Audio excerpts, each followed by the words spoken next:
سلام فراشاتي، ان شاء الله تكونوا كامل بخير واموركم طيبه. اني زدت عاودت جيتكم بوصفه جديده تقدروا ديروها في كل مناسباتكم السعيده لهذا الصيفيه، وما تقدروا ديروها لهذا العيد. مي قبل ما نبداو الوصفه تاعنا نهار اليوم، فضلا وليس امرا ديروا متابعه للقناه وفعلوا الجرس هكا بيوصلكم اي جديد، وممتون تعم الفائده على الجميع. وخليو القناة تاعي تتشهر ابن عمي، خليوها تتشهر. اول حاجة نبداو بها نصلي ونسلموا على احسن الخلق. اللهم صل وسلم وبارك عليك يا حبيبي يا رسول الله. نقولوا بسم الله ونبداو في الوصفة تاعنا. اول حاجة نبداو بها هي لاباط سابلي. لاباط سابلي كنت شاركتها معكم في فيديو سابق، مي حبيت نعاودها معكم بسك هذه الوصفة ما نبدلهاش، مستحيل نبدلها. وش فيها 250 مارغرين، بيضة كاملة، زيت بياض بيضة، ملعقة كبيرة فانيلا، 3 ملاعق كبيرة زيت، 4 ملاعق كبيرة سكر ناعم، ملعقتين مايزينا، ملعقة كبيرة حلوة الترك أو الشامية.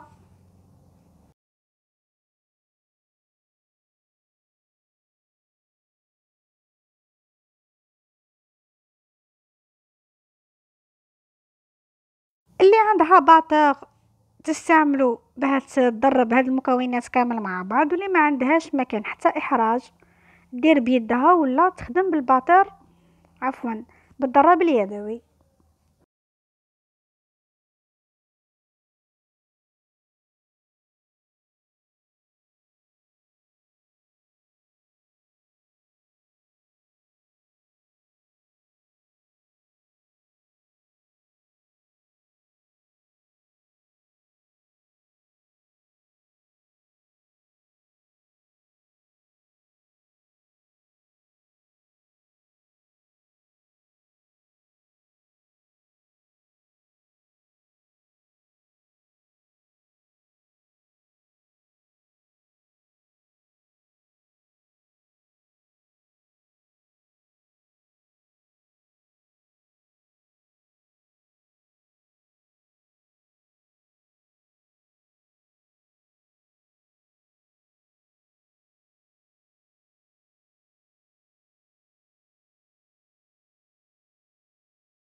نطرح فراشاتي لاباط سابلي تاعنا على سمك 4 مليمتر، ونستعملوا هاد لوتي المثلث هذا اللي عندها. اللي ما عندهاش تستعمل طابع كاغي ومن بعد تقصوه في الوسط.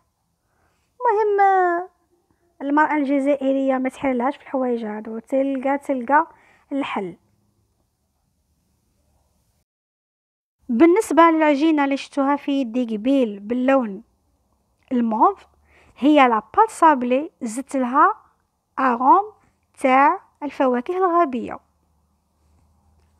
كي تخلطوا لها الاغوم هذيك تاع الفواكه الغابية راح تجي شوية جارية معاكم، وهذاك هو المغزى. دوك تشوفوا كيفاش درت هذاك الشكل الموف اللي من فوق، اللي قاعده نحط فيه دركا في هذاك القالب يعطينا هذاك التقعر.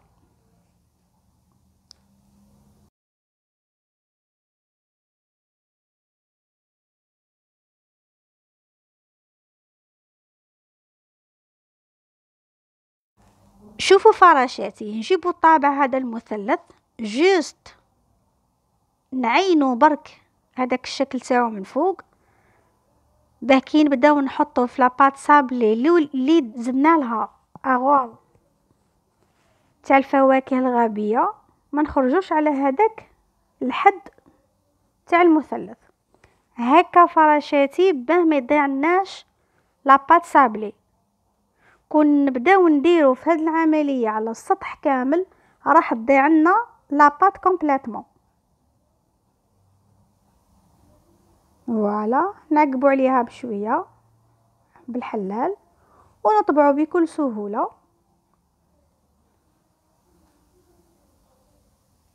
وباه نجيبوا هذاك الشكل الكوربي ولا المقعر،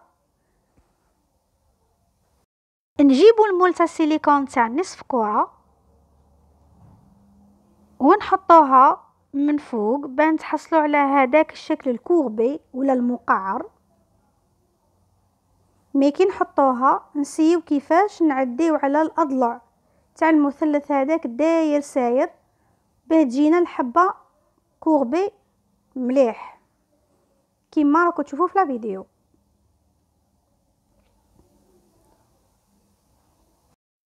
دوك ندير معاكم قدام حبه هكا باه تفهموا واش راني ندير. نخليكم مع الفيديو من بعد نرجع لكم ان شاء الله.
هذا الوقت نكونوا شعلنا لو فور تاعنا على درجة حرارة 170 درجة مئوية من فوق ومن تحت، ونحطوهم يطيبوا. كي يطيب معنا الصابلي ما تقيسوش حتى يبرد تماما هكا باه ما يفسدش معنا الشكل اللي حابين عليه.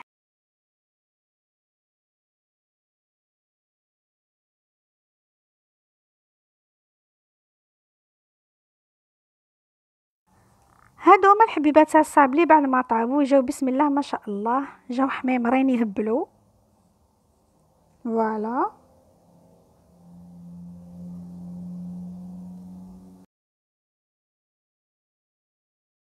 درك نروحو نخدمو هذيك لابول اللي حطيناها فوق الصابلي. واش عندنا؟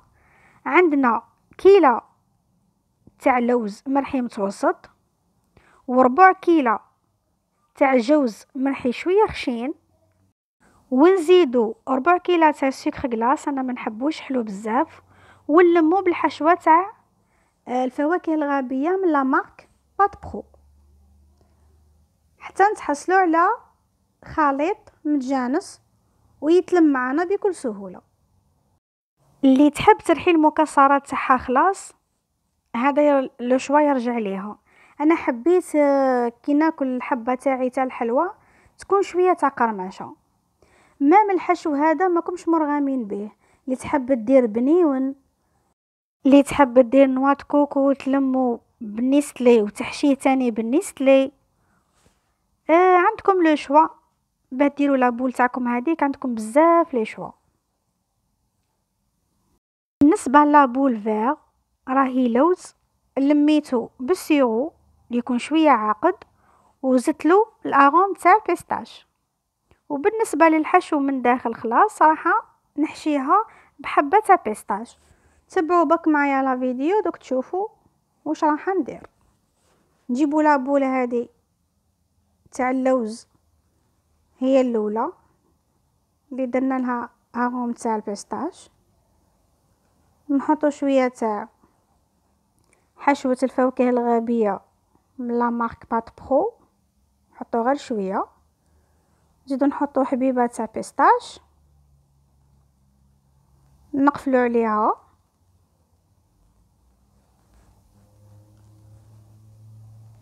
ونزيدو نجيبو لابول الموف ونحشيوها بلابول هذيك الفيغ، ونكملوا هاد العمليه حتى نخلصوا لي بول اللي عندنا كامل. بالنسبه للمبتدئات عفوا، من الافضل الحشوه تاع الفواكه الغابيه ديرها في الكونجيلاتور خير، باه كي تحشيها تجيها سهله.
هذه اغوم تاع الفواكه الغابيه تاني حبيت نكمل بنفس الذوق،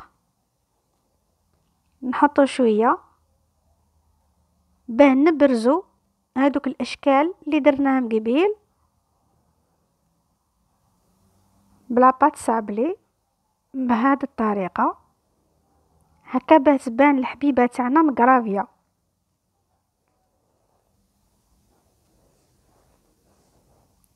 شوفوا الفرق قبل وبعد، فرق شاسع. هنا عطاتها رونق وجمال.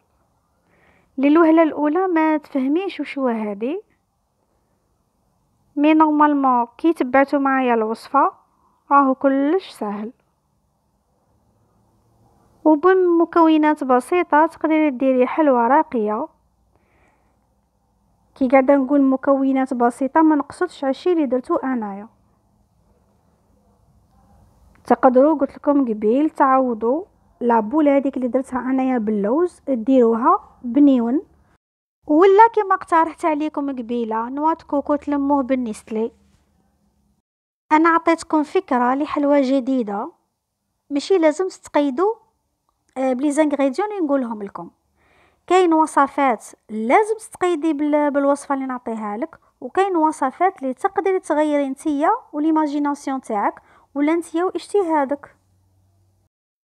شوفوا فراشاتي ومجرد صابلي ما عطينا له شكل مغاير تماما للشكل الطبيعي اللي ما فيه نشوفوه ولا الشكل المعتاد، وعطينا له ثاني ذوق بهذيك الاغوم تاع الفواكه الغابيه.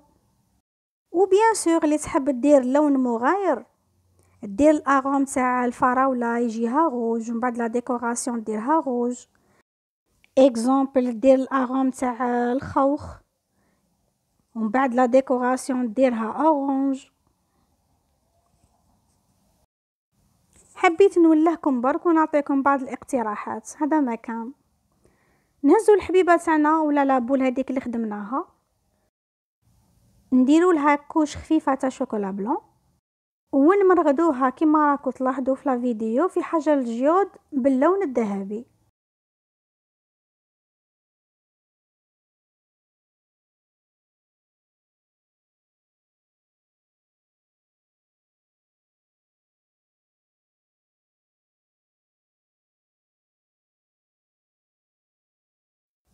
نحطوا القليل من الشوكولا بلون على الحبه تاع الصابلي تاعنا ونلصقوا لابول تاعنا بكل سهوله كما راه موضح في لا فيديو قدامكم.